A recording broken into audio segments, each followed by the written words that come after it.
नमस्कार दोस्तों, मैं आदर्श शर्मा। अगर आप भी अपने बिजनेस में प्रोसेस डेवलप करना चाहते हैं, प्रोसेस बनाना चाहते हैं जिससे कि आपकी एफिशिएंसी इंप्रूव करेगी और आपको एक्सपेंशन में भी हेल्प मिलेगी, इस वीडियो में आपको क्लैरिटी मिलेगी कि अपने ऑपरेशंस को कैसे इंप्रूव करते हैं, अपने सिस्टमेटिक ढंग से कैसे एक बिजनेस को रन करते हैं। देखिए, बिजनेस में 3-4 चीज़ें हैं जो अच्छे से चलनी चाहिए, जैसे कि आपकी सबसे पहले टीम, टेक्नोलॉजी और आपका है प्रोसेस।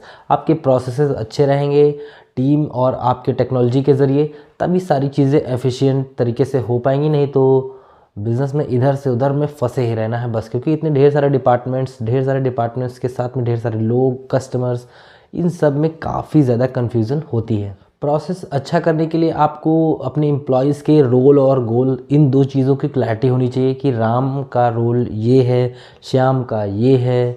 ये सारी चीज़ें उनको वेल डिफाइंड होनी चाहिए, जिससे कि आपको हर जगह पे, हर सिस्टम में फिट करने में उनको आसानी हो। मान लीजिए कि आपकी कोई फूड शॉप है, जो जैसे राम है तो राम डिलीवरी करने में एक्सपर्ट है और श्याम जो है वो बनाने में एक्सपर्ट है, और कोई दूसरा बंदा है घनश्याम जो कि किसी और चीज़ में एक्सपर्ट है, तो आपको उसको हर जगह पर सबको नहीं लगा देना है।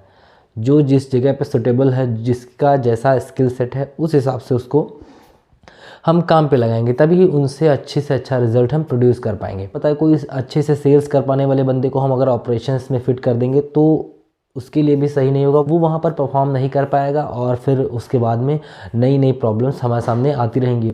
उसके डैशबोर्ड में हमको सारी चीज़ें दिख जाएंगी कि वो उस ढंग से काम नहीं कर पा रहा है। इस वजह से जिस तरह की उसकी स्किल है, उसी हिसाब से आप उसको अपने प्रोसेस में फिट करिए।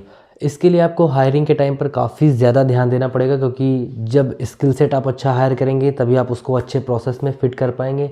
अन्यथा आप उसकी सही जगह ढूंढते रहेंगे कि कंपनी में इसको कहाँ पर सेट करना है। जब सही बंदा सही जगह फिट होगा तभी वो आपको रिजल्ट प्रोड्यूस करके देगा, अन्यथा वो आपके यहाँ पैरासाइट बन के बैठा रहेगा। तीसरा पॉइंट ये है कि आपको इन सभी लोगों को ये देखना है कि वो लोग सिस्टम बनाने के बाद में क्या उसको ढंग से फॉलो कर रहे हैं।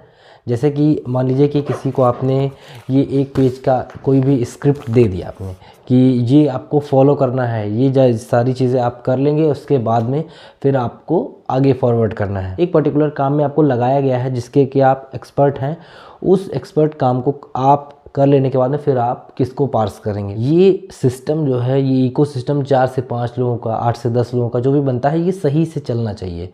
जैसे कि राम ने श्याम को काम करके दिया, श्याम ने घनश्याम को दिया, फिर उसने किसी और पर्सन को दिया, फिर धीरे धीरे करते करते ये ऑटोमेटिकली ये कस्टमर तक कैसे डिलीवर होगा, ये सारी चेन जो है सही से फॉलो होनी चाहिए।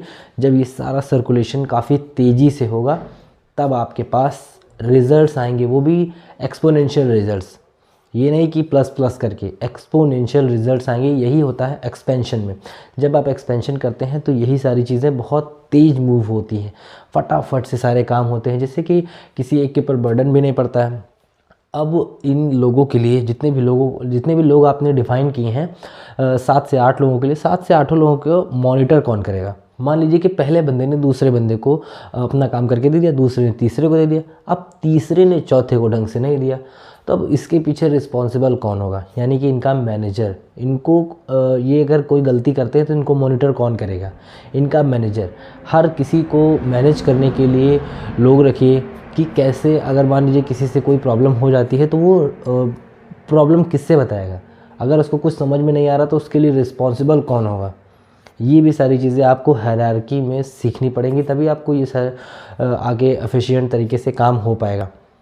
नहीं तो फिर एक दूसरे को ब्लेम करते रहेंगे सारे कि तुमने करके नहीं दिया था, फिर वो कहेगा तुमने सही करके नहीं दिया था, फिर दूसरा तीसरे को कहेगा।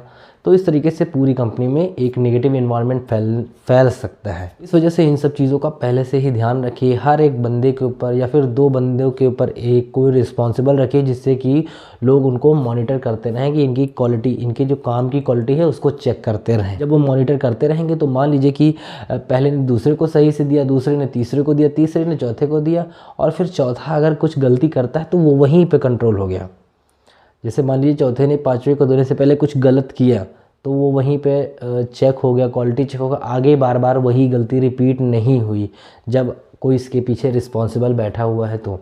अन्यथा अगर आप रिस्पॉन्सिबल कोई नहीं होगा तो यही गलती जो है वो स्केल हो जाएगी, यही गलती बार बार रिपीट हो जाएगी और जब एक बड़े पैमाने पर आपको ये शो करेगा। इस वजह से मॉनिटर करना बहुत ज़्यादा ज़रूरी है। मॉनिटर करने से उसको भी थोड़ा सा ये रहेगा कि मेरे ऊपर भी कोई ना कोई है देखने वाला, जिससे कि वो काम को अपने अच्छे तरीके से करेगा, उसमें लापरवाही नहीं बरतेगा। ऑपरेशंस के ऊपर मैं काफ़ी सारी और भी वीडियोस मैं इस पे बनाने वाला हूं। अगर आप इंटरेस्टेड हैं तो इस वीडियो के कमेंट बॉक्स में आप अपना इंटरेस्ट शो कर सकते हैं। इस वीडियो में यहाँ तक बने रहने के लिए आपका बहुत बहुत धन्यवाद।